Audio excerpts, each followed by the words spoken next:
السلام علیکم، کیا حال ہیں آپ کے؟ ویلکم ہے سیریز کی 5th ویڈیو میں۔ دوستو، کیا آپ نے کبھی سوچا ہے کہ ہمارے دن میں 24 گھنٹے ہی کیوں ہوتے ہیں؟ یا اسکول میں جو ہمیں ہسٹری پڑھائی جاتی ہے اس سے لکھنے کا خیال سب سے پہلے کس کو آیا تھا؟ آج ہم جس ماڈرن دنیا میں رہتے ہیں، جہاں عدالتیں ہیں، اسکولز ہیں، ہاسپٹلز ہیں، اس کی فاؤنڈیشن ہزاروں سال پہلے دو ندیوں کے درمیان رکھی گئی تھی۔ آج ہم بات کر رہے ہیں کریڈل آف سویلائزیشن کی، یعنی اینشینٹ میسوپوٹیمیا کی۔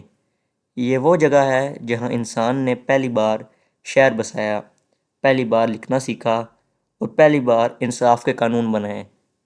آج کی ویڈیو میں ہم میسوپوٹیمیا کے ان رازوں کو جانیں گے جو مٹی کے نیچے دفن تھے۔ تو چلیں ویڈیو کو شروع کرتے ہیں۔ دوستو، سب سے پہلے سمجھتے ہیں میسوپوٹیمیا ہے کیا۔ اصل میں میسوپوٹیمیا ایک گریک لفظ ہے جس کا مطلب ہے دو ندیوں کے بیچ کی جگہ۔ یہ دو ندیاں ہیں ٹرائگس یعنی دجلہ اور یوپریٹس یعنی فرات۔ آج کے نقشے پر دیکھیں تو یہ ندیاں موسٹلی عراق، سیریا اور ترکی میں آتی ہیں۔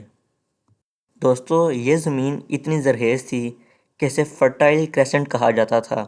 جب دنیا کے باقی لوگ شکار کر کے پیٹ پالتے تھے تو یہاں کے لوگ فارمنگ کرتے تھے۔ لیکن یہاں رہنا اتنا آسان نہیں تھا، کبھی سوکھا پڑ جاتا تو کبھی سیلاب آ جاتے۔ اس پرابلم کو سالو کرنے کے لیے انہوں نے نہریں نکالی، اور جب پانی کنٹرول میں آیا تو کھیتی بڑھی، کھانا بڑھا اور آبادی میں بھی اضافہ ہوا۔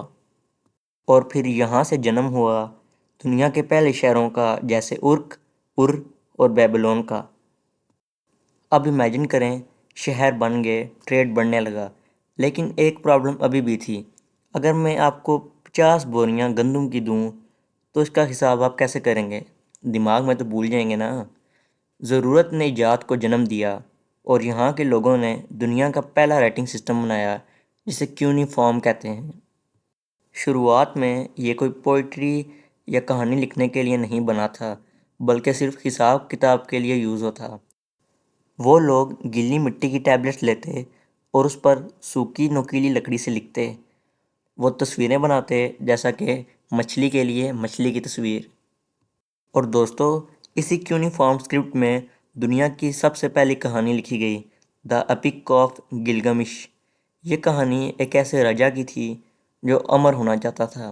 سوچئے، ہزاروں سال پہلے انسان کا جذبات وہی تھے جو آج کے لوگوں کے ہیں۔ دوستو، جب ہم پرانی عمارتوں کی بات کرتے ہیں تو ہمارے دماغ میں پیرامڈز آتے ہیں، لیکن میسوپوٹیمیا کے لوگ پیرامڈز نہیں بلکہ زیگوریٹس بناتے تھے۔ اب سوال یہ ہے کہ زیگوریٹ اور پیرامڈ میں کیا فرق ہے؟ پیرامڈز اصل میں مقبرے ہیں، لیکن زیگوریٹس مندر ہیں۔ زیگوریٹس دکھنے میں ایک بڑا پہاڑ جیسا سٹرکچر ہے جس کے اوپر سیدھی سیڑھیاں ہوتی تھی۔ ان کا ماننا تھا کہ بھگوان اونچے پہاڑوں پر رہتے ہیں، اس لیے انہوں نے شہر کے بیچ میں مٹی کی اینٹوں سے یہ پہاڑ بنائے تاکہ بھگوان وہاں پہ اتر سکیں۔ میسوپوٹیمیا کا سب سے فیمس زیگوریٹ ہے گریٹ زیگوریٹ آف ار۔ یہ شہر کا سینٹر ہوتا تھا۔ یہاں صرف پوجا نہیں ہوتی تھی بلکہ یہ ایک طرح کا آفس تھا جہاں اناج سٹور کیا جاتا تھا اور شہر کی ایڈمنسٹریشن چلا کرتی تھی۔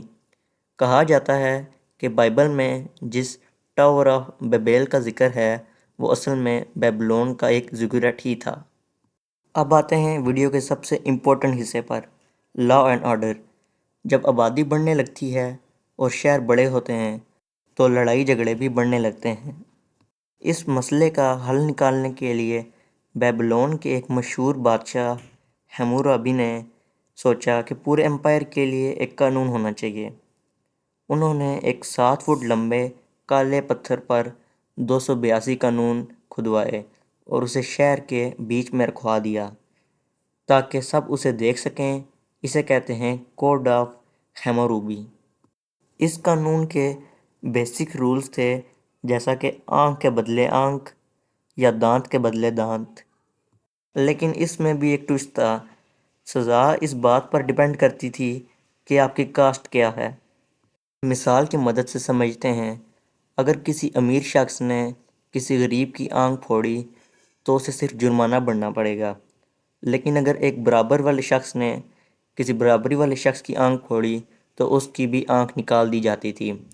اس کوڈ میں صرف مار ڈاڑ نہیں تھی، بلکہ اس میں اور بھی کافی قانون تھے، جیسا کہ منیمم ویج، کام کروانے کی کم سے کم تنخواہ، اگر کوئی ٹھیکیدار گھر بنواتا اور پھر وہ گر جائے تو بنانے والے کو سزا ملتی تھی۔ یہاں تک کہ اس میں فیملی اور ڈائیورس کے مسئلے بھی لکھے ہوئے تھے۔ یہ دنیا کا پہلا ثبوت ہے جہاں رول آف لا اسٹیبلش کیا گیا، یعنی راجا بھی قانون سے اوپر نہیں تھا۔ دوستو، ویڈیو کی شروعات میں ہم نے بات کی تھی کہ دن میں 24 گھنٹے ہی کیوں ہوتے ہیں۔ ہماری پوری دنیا میں جو وقت کا سسٹم ہے وہ میسوپوٹیمیا سے لیا گیا ہے۔ میسوپوٹیمینز نے ڈیسیمل سسٹم 10 کی بجائے سیکسا ڈیسیمل سسٹم 60 چنا۔ نمبر 60 کا کمال یہ تھا کہ یہ سب سے زیادہ نمبر سے ڈیوائڈ ہو جاتا، جیسا کہ 1 2 3 4 5 6 10 12 اور ایگزیکٹرا سے۔ اس لیے اس کو حساب کتاب اور جیومیٹری کے لیے سب سے بہترین مانا گیا۔ اسی سے 360 ڈگری کا سرکل اور 60 منٹ سیکنڈز بنائے گئے، یعنی ہم آج بھی ان کے ہزاروں سال پرانے سسٹم سے وقت دیکھتے ہیں۔ اور لکھائی کا خیال بھی دوستو کوئی کہانی سنانے کے لیے نہیں آیا، بلکہ ٹریڈ کے حساب رکھنے کے لیے آیا۔ جب انہوں نے پہلی بار کسی بیچے ہوئے اناج کا ریکارڈ مٹی کی ٹیبلٹ پر بنایا تو وہ صرف اکاؤنٹنگ نہیں تھی، وہ ہسٹری کا پہلا پیج تھا۔ یہ دونوں ایجادیں، وقت کا ریکارڈ کرنا اور زندگی کے واقعات کو ریکارڈ کرنا، میسوپوٹیمیا کا سب سے انمول گفٹ ہے۔ دوستو، ہر عظیم سلطنت کا ایک انجام ہوتا ہے، اور میسوپوٹیمیا کی کہانی کا بھی ایک دا اینڈ ہے۔ اس تہذیب کا ختم ہونا صرف دشمن کی تلوار سے نہیں ہوا، بلکہ خاموش دشمن نے اسے کمزور کر دیا، یعنی زمین کی خرابی۔ جب سومیرینز نے ہزاروں سالوں تک دریاؤں سے زیادہ پانی لے کر کھیتی کی تو زمین میں نمک کی مقدار بڑھتی چلی گئی۔ زمین اتنی نمکین ہو گئی کہ ویٹ کی فصل اگنا مشکل ہو گیا، اور وہ لوگ مجبوراً صرف بارلی کی کھیتی پر آ گئے۔ اس انوائرمنٹل تبدیلی نے ان کی اکانومی اور طاقت کو اندر سے کمزور کر دیا۔ اس کمزوری کا فائدہ باہر کی طاقتوں نے اٹھایا۔ پہلے اسیرینز کی فوج آئی، پھر سائرس دی گریٹ کی پرشین امپائر نے بیبلون پر قبضہ کر لیا۔ اس تہذیب کی آخری چیپٹر تب بند ہوا جب الیگزینڈر دا گریٹ نے ایک بڑی فوج سے 331 BCE میں اس پورے علاقے کو فتح کر لیا۔ لوگ تو وہیں رہے، لیکن ان کی پہچان، ان کی زبان اور ان کی پولیٹیکل طاقت وقت کے ساتھ ریت میں دفن ہو گئی۔ میسوپوٹیمیا کا یہ دور آفیشلی ختم ہو گیا، لیکن اس کی ایجادیں اور انوینشنز کو آج تک ہم لوگ اپنی زندگی میں استعمال کر رہے ہیں۔ تو دوستو، آج ہم نے بات کی اینشینٹ میسوپوٹیمیا کی۔ امید ہے یہ سیریز آپ کو پسند آ رہی ہوگی۔ اگر آپ کو یہ ویڈیو پسند آئی تو یقیناً آپ کو میری پچھلی ویڈیو بھی پسند آئیں گی، تو انہیں ضرور جا کے دیکھیں۔ ویڈیو کو لائک کر دیں، چینل کو سبسکرائب کر دیں۔ ملتے ہیں نیکسٹ ویڈیو میں کسی نئے ٹاپک کے ساتھ، تب تک کے لیے اللہ حافظ۔